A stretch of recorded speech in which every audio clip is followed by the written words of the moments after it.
বন্ধুরা, আজকে আমি ডিমের চপ বানিয়ে দেখাবো। এই একটা ডিম নিয়েছি, ওর মধ্যে কর্নফ্লাওয়ার দিয়ে দিচ্ছি অল্প, আর পরিমাণ মতন নুন দিচ্ছি, আর একটু গোলমরিচের গুঁড়ো দিয়ে এটাকে ফেটে নেব।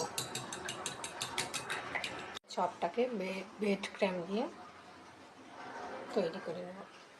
এটা ডিমে ভিজিয়ে নিলাম, তারপরে এটা আরেকবার ভালো করে ব্রেড ক্র্যামে দিয়ে আবার ফের আরেকবার ডিমে দিতে হবে। ডিমের মধ্যে দিয়ে আরেকবার এটা ডবল কোট হয়ে গেল। ডবল কোট হলে ভালো হবে, মচমচা খেতে লাগবে।